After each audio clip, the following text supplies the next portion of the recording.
सभी साथियों को नमस्कार। एजुकेशन स्पेशल यूट्यूब चैनल में आप सभी मित्रों का बहुत बहुत स्वागत है। जैसा कि सभी साथी जानते हैं, एजुकेशन स्पेशल यूट्यूब चैनल एक ऐसा ऑनलाइन प्लेटफॉर्म है जिसके माध्यम से समय समय पर शिक्षा विभाग से जुड़ी हुई एवं बोर्ड परीक्षा से जुड़ी हुई महत्वपूर्ण अपडेट आप तक पहुँचाने का प्रयास किया जाता है। आज फिर एक महत्वपूर्ण वीडियो हम आपके लिए लेकर आए हैं। पूरी जानकारी इस वीडियो के माध्यम से हम बताने का प्रयास करेंगे। इससे पहले यदि आप चैनल पर नए हैं और अभी तक आपने चैनल को सब्सक्राइब नहीं किया है तो मित्रों सबसे पहले आप चैनल को सब्सक्राइब कर लें, बेल आइकन को प्रेस कर लें ताकि इसी प्रकार के वीडियो के नोटिफिकेशन आपको मिलते रहेंगे। साथ ही साथ आप वीडियो को बिना स्किप किए हुए अंत तक पूरा देखेंगे ताकि पूरी जानकारी यहाँ पर आपको स्पष्ट रूप से मिल सकेगी। आइए जानते हैं क्या है बोर्ड मूल्यांकन के निर्देश। बिना स्किप किए हुए अंत तक जरूर वीडियो को आप देखेंगे ताकि आपको प्रत्येक बिंदु प्रत्येक पॉइंट बोर्ड परीक्षा के मूल्यांकन से जुड़ा हुआ स्पष्ट रूप से समझ में आ जाएगा।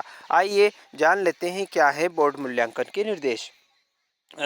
माध्यमिक शिक्षा मंडल मध्य प्रदेश भोपाल द्वारा 22 फरवरी 2023 को महत्वपूर्ण निर्देश बोर्ड मूल्यांकन के जारी कर दिए गए थे, जिसमें इन्होंने विषय लिखा है। विषय परीक्षा वर्ष 2023 के लिए मुख्य परीक्षक, उप मुख्य परीक्षक, सुपरवाइजर के मूल्यांकन कार्य संबंधी निर्देश। मंडल परीक्षा वर्ष 2023 के लिए मुख्य, उप मुख्य परीक्षक, सुपरवाइजर की नियुक्ति मूल्यांकन केंद्र अधिकारी द्वारा की जाएगी। यह नियुक्ति मूल्यांकन के प्रथम दिवस में संबंधित विषय के उपस्थित परीक्षकों में से वरिष्ठता के आधार पर वरिष्ठतम प्राचार्य व्याख्याता को मुख्य परीक्षक, द्वितीय वरिष्ठतम अनुभव वाले प्राचार्य व्याख्याता को उप मुख्य परीक्षक नियुक्त किया जाए। अब बात करते हैं मुख्य, उप मुख्य परीक्षक और सुपरवाइजर की नियुक्ति के क्या क्या मापदंड हैं। प्रमुख विषयों के लिए एक विषय हेतु एक मुख्य परीक्षक की नियुक्ति की जाएगी। यदि किसी विषय में परीक्षकों की संख्या 10 से अधिक है तो ऐसे अधिक परीक्षकों के कार्यों के पर्यवेक्षण के लिए प्रत्येक 4 परीक्षकों पर एक उप मुख्य परीक्षक नियुक्त किया जाएगा। किंतु दूसरा उप मुख्य परीक्षक जब तक परीक्षकों की संख्या 7 नहीं हो जाती तब तक नहीं बनाया जाए। गौण विषयों के लिए विभिन्न विषयों के 15 परीक्षकों के तक के लिए एक सुपरवाइजर की नियुक्ति की जाएगी। मुख्य परीक्षक के कर्तव्य। अब जो मुख्य परीक्षक रहेगा उसके क्या क्या कर्तव्य होंगे। पहला बिंदु, गत वर्षों में पाया गया कि आपके मार्गदर्शन में परीक्षकों द्वारा मूल्यांकन के उपरांत अंकों की प्रविष्टि करते समय अनुक्रमांक के अंतिम 5 अंकों का मिलान सही ढंग से न करते हुए वास्तविक अनुक्रमांक के अंक किसी अन्य अनुक्रमांक में प्रविष्ट कर दिए गए थे। इससे संबंधित छात्रों के संभाग, जिले एवं परीक्षा केंद्र तथा स्वाध्याय तथा नियमित होने तक के स्वरूप बदल गए एवं छात्रों के प्राप्तांक उलट पुलट गए। इसके अतिरिक्त परीक्षक को आवंटित उत्तर पुस्तिका मूल्यांकन पश्चात लौटाई गई उत्तर पुस्तिका में से गुम होने की स्थिति मानना पड़ी। इस वर्ष प्रत्येक मंडल में केंद्राध्यक्ष द्वारा भेजी गई उत्तर पुस्तिकाओं के साथ प्रमाणीकरण या पंचनामा का प्रारूप संलग्न कराया गया है। उप मुख्य परीक्षकों को परीक्षकों हेतु उत्तर पुस्तिकाएं वितरित करने के पूर्व उत्तर पुस्तिका की संख्या का भौतिक सत्यापन का प्रमाणीकरण आवश्यक रूप से किया जाए। यदि भेजी गई उत्तर पुस्तिकाएं संख्या में कम या ज़्यादा पाई जाती हैं तो तत्काल मूल्यांकन अधिकारी को रिपोर्ट प्रस्तुत की जाए। गुम उत्तर पुस्तिका के अनुक्रमांक की पहचान हेतु मूल्यांकन पूर्व स्टिकर न हटाया जाए, बल्कि मूल्यांकन पश्चात अंकों की प्रविष्टि करते समय अप्राप्त उत्तर पुस्तिका के अनुक्रमांक की पहचान की जाकर मूल्यांकन अधिकारी के माध्यम से उसी दिन मंडल को रिपोर्ट की जाना सुनिश्चित हो। ये मुख्य परीक्षक के कर्तव्य हैं, दायित्व हैं। अगला बिंदु है मूल्यांकन के दौरान उत्तर पुस्तिका में अंकित अनुक्रमांक में किसी भी प्रकार की काट-छांट अथवा शब्दों अंकों में भिन्नता पाए जाने पर उत्तर पुस्तिका का मूल्यांकन कर मूल उत्तर पुस्तिका रिपोर्ट सहित मंडल मुख्यालय को भेजी जावे। ऐसी उत्तर पुस्तिकाओं के प्राप्तांकों की प्रविष्टि ऑनलाइन कदापि न की जावे। अगला बिंदु, उत्तर पुस्तिकाओं के मूल्यांकन का कार्य एक बहुत ही संवेदनशील एवं जिम्मेदारी का कार्य है। अतः आप व्यक्तिगत तौर पर सुनिश्चित करें कि आपके अधीनस्थ कार्यरत उप मुख्य परीक्षक मूल्यांकन कार्य पूर्ण जिम्मेदारी एवं गुणवत्ता के साथ समय पर पूरा करें तथा परीक्षार्थी के साथ पूर्ण न्याय करें। मुख्य परीक्षक के अधीन जो परीक्षक उप मुख्य परीक्षक नियुक्त हैं उन्हें संबंधित विषय को पढ़ाने का अनुभव, उनकी शैक्षणिक योग्यता आदि की जानकारी भी उनसे प्राप्त करें। यदि कोई परीक्षक मूल्यांकन के लिए उपयुक्त नहीं है तो आप उसे मूल्यांकन कार्य से तत्काल असंबद्ध कर सकते हैं। मूल्यांकन का कार्य एक समय सीमा का कार्य है, इसलिए कृपया देखें कि यह कार्य बिना किसी बाधा के निर्धारित समय सारणी के अनुसार संपादित किया जाए। अगला, मूल्यांकन कार्य की गोपनीयता बनाए रखने के लिए सभी उपाय कर सुनिश्चित करना आपकी जिम्मेदारी है ताकि विवाद की स्थिति उत्पन्न न हो। मुख्य परीक्षक के अधीनस्थ उप मुख्य परीक्षक के अधीनस्थ मूल्यांकनकर्ताओं पर पूर्ण नियंत्रक का उत्तरदायित्व आपका होगा। इनके द्वारा दोषपूर्ण मूल्यांकन करना, योग त्रुटि करना, अमूल्यांकित प्रश्न छोड़ना आदि त्रुटियों के लिए इनका समय समय पर होने वाली संभावित त्रुटियों के लिए सचेत करते रहना चाहिए। संबंधित द्वारा त्रुटि करने पर उन पर होने वाली विभागीय कार्रवाई, निर्धारित त्रुटि की दंड राशि, माननीय उच्च न्यायालय द्वारा अधिरोपित दंड, जुर्माना आदि से संबंधित को अवगत कराते रहें। अगला है, अंग्रेजी व उर्दू माध्यम की उत्तर पुस्तिकाओं का मूल्यांकन उन्हीं परीक्षकों से कराया जाए जिन्हें उस भाषा एवं विषय का पूर्ण ज्ञान हो एवं यथासंभव उस माध्यम में अध्यापन का अनुभव उनको हो। मुख्य परीक्षक सुपरवाइजर मूल्यांकन केंद्र से उत्तर पुस्तिकाओं के सील्ड बंडल प्राप्त करेंगे। इसके बाद यदि बंडल सील्ड नहीं है तो उसका केंद्र क्रमांक और विषय उत्तर पुस्तिका की संख्या का उल्लेख करते हुए संपूर्ण विवरण अंकित करते हुए मूल्यांकन केंद्र अधिकारी को इसकी सूचना दें एवं उत्तर पुस्तिका का मूल्यांकन संपन्न करावें। घटना की जानकारी उसी दिन फैक्स एवं दूरभाष पर मंडल मुख्यालय को अवश्य दें। उपस्थित परीक्षकों के अनुसार प्रथम दिन 30 उत्तर पुस्तिका प्रति परीक्षक के हिसाब से तथा दूसरे दिन से अधिकतम 45 उत्तर पुस्तिकाओं के हिसाब से प्राप्त करके परीक्षकों को वितरित करेंगे तथा प्राप्त उत्तर पुस्तिकाओं का हिसाब रजिस्टर के केंद्र क्रमांक एवं अनुक्रमांकों की प्रविष्टि सहित रखेंगे।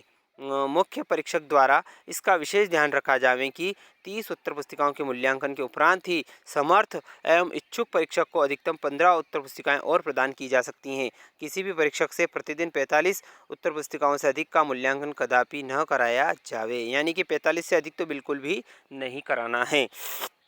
अगला बिंदु, मंडल द्वारा प्रश्न पत्र के विश्लेषण के बाद जिन प्रश्न पत्रों के कुछ प्रश्नों में त्रुटियां पाई जाती हैं उस विषय के परीक्षकों के लिए मूल्यांकन केंद्र अधिकारी को आवश्यक निर्देश उपलब्ध कराए जाते हैं। कृपया देखें कि कोई निर्देश प्राप्त होने की स्थिति में संबंधित परीक्षकों द्वारा इसका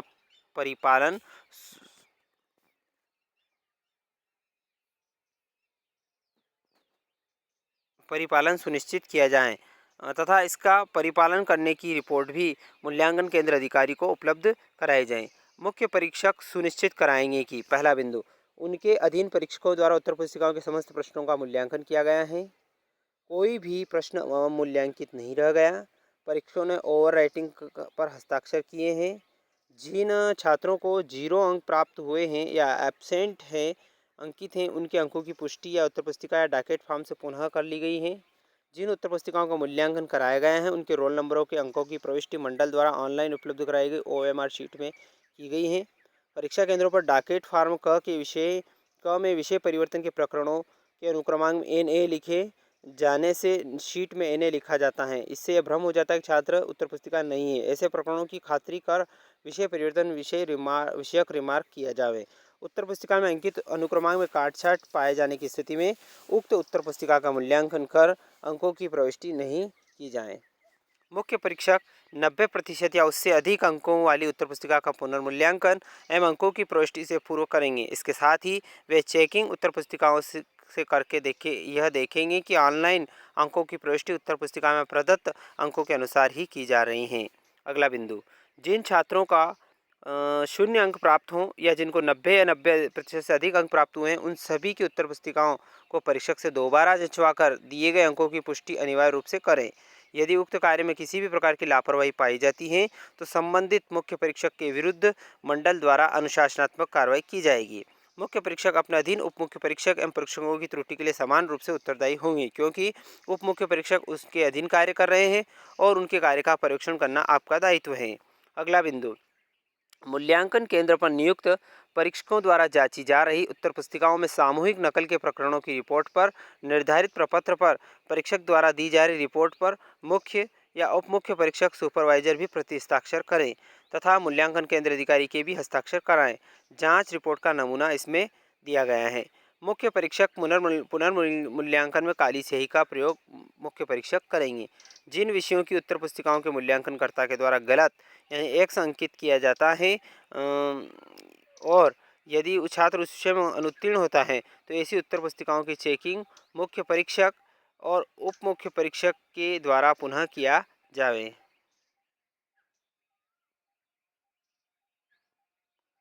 अब बात करते हैं उप मुख्य परीक्षक और सुपरवाइजर के कर्तव्य। क्या क्या कर्तव्य इनके रहेंगे। उप मुख्य परीक्षक एवं सुपरवाइजर। उप मुख्य परीक्षक द्वारा अपने अधीनस्थ शिक्षकों को उत्तर पुस्तिकाओं का वितरण रजिस्टर क्रमांक 3 के कालमों की पूर्ति कर वितरित की जाए। प्रत्येक परीक्षक को सर्वप्रथम 30 उत्तर पुस्तिकाएं ही मूल्यांकन हेतु वितरित की जाएं। इसका विशेष ध्यान रहे किसी भी शिक्षक को 45 से अधिक उत्तर पुस्तिका प्रदान न की जाए। इसकी जिम्मेदारी मूल्यांकन अधिकारी और प्रेक्षक की होगी। उत्तर पुस्तिकाओं के वितरण के समय यदि किसी उत्तर पुस्तिका पर होलोक्राफ्ट स्टिकर नहीं लगा होना पाता है तो सर्वप्रथम ऐसी उत्तर पुस्तिकाओं पर स्टिकर लगाने के उपरांत ही उत्तर पुस्तिकाओं का वितरण करें। उप मुख्य परीक्षक प्रत्येक परीक्षक की 100% उत्तर पुस्तिका के अंकों की योग त्रुटि एवं कोई भाग अमूल्यांकित तो नहीं है का पुनः परीक्षण करेंगे तथा उत्तर पुस्तिकाओं में अपना हस्ताक्षर भी करेंगे। साथ ही इसकी पुष्टि भी करेंगे कि किसी परीक्षक द्वारा मार्किंग एवरेज मार्किंग तो नहीं की जा रही है। यदि एवरेज मार्किंग प्रतीत होती है तो ऐसे परीक्षक को तत्काल प्रभाव से हटा दिया जाए। इसके साथ ही परीक्षक द्वारा उत्तर पुस्तिकाओं से भरे गए अंकों की भी 100% जांच करेंगे तथा पुष्टि करेंगे कि अंकों की प्रविष्टि उत्तर पुस्तिका के अनुसार ही की गई। यदि किसी परीक्षक द्वारा उत्तर पुस्तिका के मूल्यांकन में या अंकों की प्रविष्टि में त्रुटि की जाती है तो उसके लिए संबंधित परीक्षक के साथ ही उप मुख्य परीक्षक भी समान रूप से दंड के भागी होंगी। यदि किसी प्रकरण में माननीय न्यायालय द्वारा किसी परीक्षक पर अर्थदंड अधिरोपित किया जाता है तो उसके लिए उप मुख्य परीक्षक भी समान रूप से परीक्षक द्वारा की गई त्रुटि के लिए समान रूप से जिम्मेदार होंगे। उप मुख्य परीक्षक हरी स्याही का उपयोग करेंगे। परीक्षक से उत्तर पुस्तिका प्राप्त करते समय उत्तर पुस्तिका के मुख्य पृष्ठ पर अंकित योग का मिलान उत्तर पुस्तिका के अंदर प्रदान अंकों से अवश्य कर लें। परीक्षकों के पारिश्रमिक देयक उप मुख्य परीक्षक द्वारा प्रमाणीकरण करके मुख्य परीक्षक को सौंपे जाएं। जांच उपरांत देयकों का भुगतान संबंधित के बैंक खाते में राशि स्थानांतरित की जाएगी। इस हेतु सभी परीक्षकों के बैंक खाता क्रमांक और IFSC कोड देयक पर अंकित कराया जाए। उत्तर पुस्तिका के निर्धारित कालम में मुख्य परीक्षक और उप मुख्य परीक्षक सुपरवाइजर अपने हस्ताक्षर आवश्यक रूप से करें तथा नाम एवं पंजीयन क्रमांक भी अंकित करें। साथ ही ऑनलाइन प्रविष्टि उपरांत अंकों की शीट में भी परीक्षक उप मुख्य परीक्षक और उप मुख्य परीक्षक द्वारा आवश्यक रूप से हस्ताक्षर किया जाए।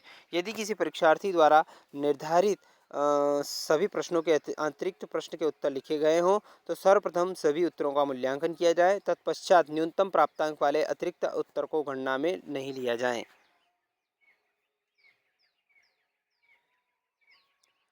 यदि किसी छात्र द्वारा एक ही प्रश्न के उत्तर को कई बार लिखा गया तो ऐसे स्थिति में एक ही उत्तर का मूल्यांकन करें तथा एक ही उत्तर के अंक गणना में लिए जाएं। यह सुनिश्चित करें कि परीक्षक अपना नाम व पंजीयन क्रमांक साफ साफ स्पष्ट शब्दों और अंकों में 100% उत्तर पुस्तिकाओं के कवर पृष्ठ पर निर्धारित स्थान में लिखे अथवा अपने नाम व पंजीयन क्रमांक की रबर मुद्रा लगाएं। ऐसा नहीं करने पर परीक्षक व उप मुख्य परीक्षक सुपरवाइजर उनके विरुद्ध होने वाली अनुशासनात्मक कार्रवाई को अपनी पहचान छिपाने का भी दोषी माना जाएगा। मूल्यांकन उपरांत कोरे प्रश्नों को काली स्याही से क्रॉस अनिवार्यतः लाल स्याही से अनिवार्यतः क्रॉस किया जाए। पारिश्रमिक की दरें की बात करें तो मुख्य परीक्षक का पारिश्रमिक जो रहेगा वो प्रतिदिन 600 रुपये वाहन भत्ते सहित रहेगा और उप मुख्य परीक्षक या सुपरवाइजर का पारिश्रमिक 530 रुपये वाहन भत्ते सहित रहेगा और परीक्षक का पारिश्रमिक 12 रुपये प्रति उत्तर पुस्तिका हाई स्कूल के लिए रहेगा और 13 रुपये प्रति उत्तर पुस्तिका हायर सेकेंडरी के लिए रहेगा।